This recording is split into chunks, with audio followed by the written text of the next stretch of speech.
No, it's not you. It's not the fact that you have a job now. It's not the fact that you haven't got the time to play these games now. It's not the fact that you're worse at these games now, that you have responsibilities, that you have an actual life. It's the simple fact that the quality of RPG games has gotten worse. The fact that the magic that was once there has slowly burned out. Where once we had sprawling worlds brimming with mystery, handcrafted narratives that pulled us into unforgettable adventures, and mechanics that rewarded creativity over repetition. We're now often left with hollow shells, games bloated with recycled tropes, and stories that just feel like they were churned out by a committee rather than dreamed up by passionate storytellers. The golden age of RPGs feels like a distant memory, replaced by a landscape where profit too often triumphs artistry, leaving players yearning for depth and that soul that used to define a genre. Thankfully, we do have the odd exception or two that does come out and just makes us go wow. However, the general trend doesn't display this. But what made this change? Well, it's a slow creep, a shift driven by the industry's evolution from niche passion projects to mass market juggernauts. As gaming grew into a multi-billion-dollar behemoth, the stakes got higher and the risks, they got lower. Publishers chasing wider audiences and guaranteed returns began prioritizing accessibility over complexity, polish over innovation. The rise of live service models and mobile gaming also introduced a new playbook: hook players with instant gratification, then nickel and dime them for more, as well as that the indie scene, once a bastion of hope, struggles to match the production values of the gaming giants in the industry, leaving a gap that is very hard to fill. It's not that talent or vision has vanished, it's that the ecosystem has tilted, favouring safe bets and shareholder smiles over the wild, uncharted magic that once defined RPG greatness. And that is what today's video is all about. If you are a fan of gaming videos or gaming RPG videos in particular, please be sure to consider subscribing. I post weekly videos which I'm sure you will enjoy. To comprehend the decline that we face today, we first must revisit an era where role-playing games reached their peak in my opinion, the 2010s. That period of 2010 to 2020 was my personal golden age that set an extraordinary benchmark for the genre. I like to think this was more of a time when developers wielded ambition and artistry to craft experiences that weren't just games, but immersive worlds and unforgettable stories. Let's begin with my favourite game of all time, The Witcher 3 Wild Hunt, from CD Projekt Red. One of RPG's true crown jewels, one of the most immersive experiences and some of the best story-driven content that you will ever play. You then go ahead and have games like the Arkham trilogy, Batman Arkham Asylum, although it's 2009, Arkham City in 2011 and Arkham Knight in 2015 from Rocksteady Studios. Rocksteady being an unfortunate example of a misguided studio as of late when they went ahead and released that certain particular game that does not need to be named. Back when Rocksteady were releasing real games, Gotham City itself was a character. Batman's free-flow combat and Predator stealth mechanics delivered a visceral power fantasy, while the narrative that pitted him against iconic foes like the Joker, Scarecrow, and so many more only added to the experience that you were going through. The trilogy didn't just entertain, but it crafted this experience so cohesive that it felt like stepping into a comic book. Obviously, there are so many examples I could go ahead and give you. I really think Skyrim was a brilliant game for what it was. Poor writing, yes, however the world was just fantastic. Dragon Age Origins as well, another massive game. Mass Effect 2, Dark Souls 2, so many brilliant games that came out in that sort of time period. But what bound all of these titles together in this sort of golden age grouping? Well, in my opinion, it was uncompromising passion. Developers embraced long development cycles to refine their actual visions, complex mechanics, and their handcrafted worlds that really made the game so special. The budgets grew, but the focus remained on the players. This golden era wasn't flawless by any means. Bugs and delays did exist, but it delivered experiences that lingered, a benchmark of excellence that modern RPGs, in my opinion,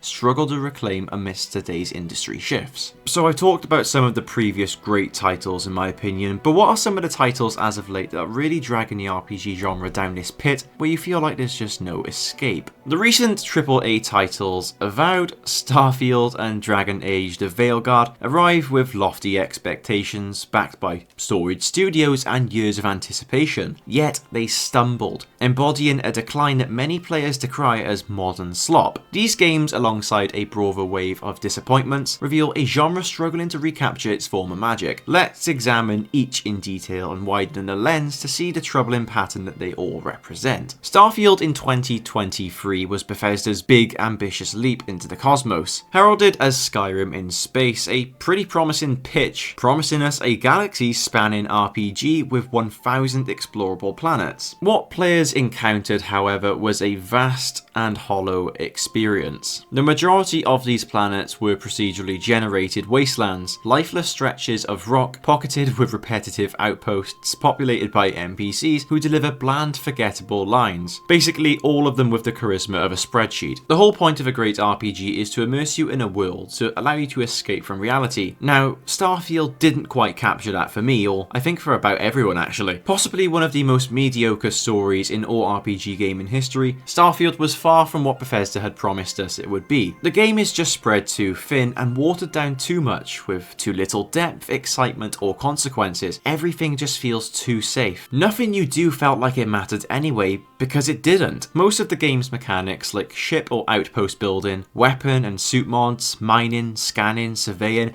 it makes little to no difference if you do it or you don't do it. It doesn't feel like you're working towards anything big like in most games. There really needs to be reasons to do things in games, goals to work towards, rewards, excitement, and consequences. Unfortunately, Starfield just didn't hit the mark with many of these things, especially with the writing aspect of the game. Many of Bethesda's previous titles, Skyrim being the best example of this, didn't have the best writing at all. However, the world was so immersive that you could sort of forget about that quite bland, linear writing. When you don't have good writing in an RPG, and you don't have an immersive world in an RPG, then what you do have is not an RPG, but a flop. Speaking of incredibly embarrassing flops, Dragon Age: The Veilguard from BioWare marks a pivotal moment for a franchise once synonymous with RPG excellence. So, I'm non-binary. Forcing agendas into video games is something that no one wants to see, and it's not something I'd particularly like talking about on this channel, in all honesty. Thanks to Tosh. That's why we recruited her. Actually, Tosh uses them for themselves now. They asked us to let folks know, so now you do. Yeah. I appreciate it. Thank you for telling me. That's why we recruited them.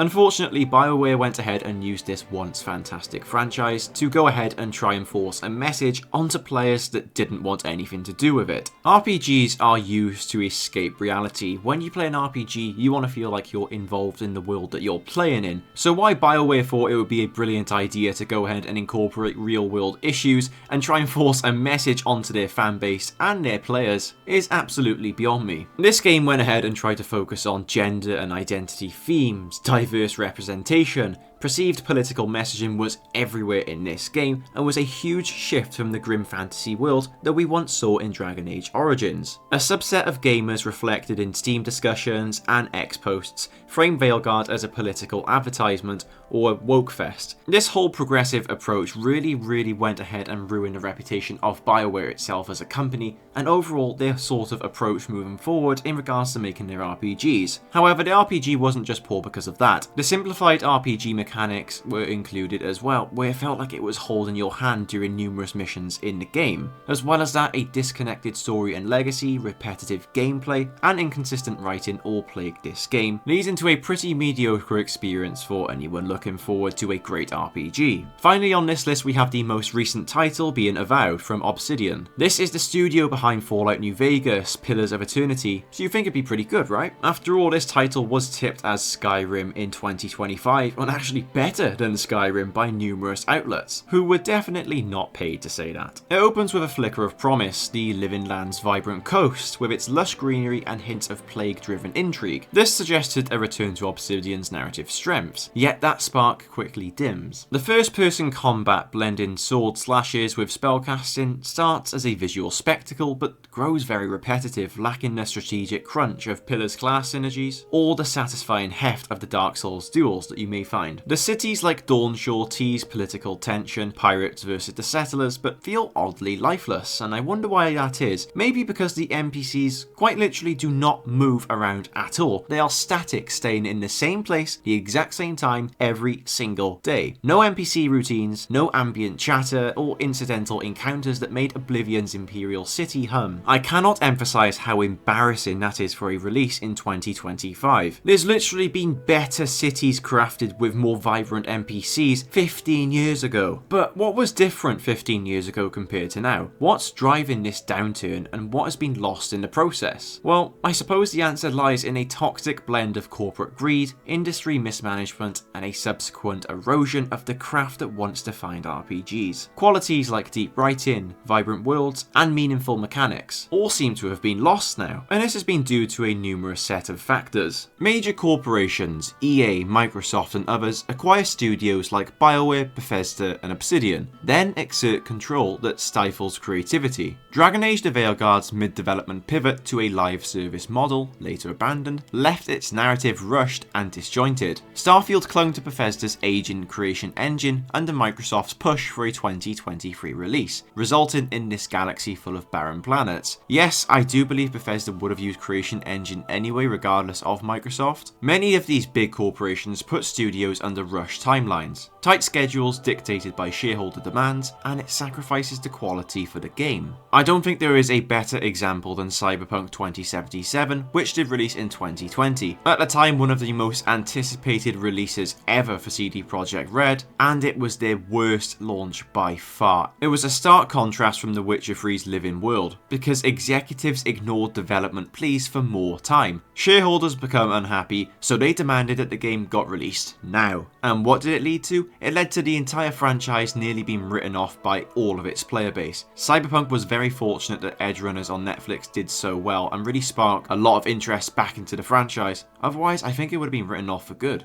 Also, the best video I probably made on this channel was a Cyberpunk video, if you do care to watch. Something that also isn't touched too much upon is the media. The gaming media in particular. If you ever wanted to find a place that meat rides the most ridiculously mid games of all time, then go ahead and take a look at IGN. IGN gave Veilguard a 9 out of 10. Much of the gaming media as well praised this game to be better than the titles I've previously mentioned, such as The Witcher 3 for example. And the problem is when gaming media outlets go ahead and blatantly lie about how good a game is when in reality they are genuinely insufferable games, publishers don't see fan reviews, they see the media reviews and they think it is acceptable to keep putting this sort of content out there. How are we supposed to see any sort of improvement when you have huge game articles praising the most sloppiest RPG experience you'll ever find? This is a profit-driven machine at work. Publishers are imposing control, rushing releases, and prioritizing monetization, stripping away the craft that once defined a genre. Writing grows safe, missing the risks that birthed iconic tales. Worlds favor scale over vitality. Starfield's emptiness, Avowed's extremely linear story, and Veilguard's, well, embarrassing agendas being forced on us. All chase trends, action over strategy, flash over depth, leaving RPG games in a position that is worse than they were in 10 years ago. Amidst this sea of disappointment, rays of hope do pierce through.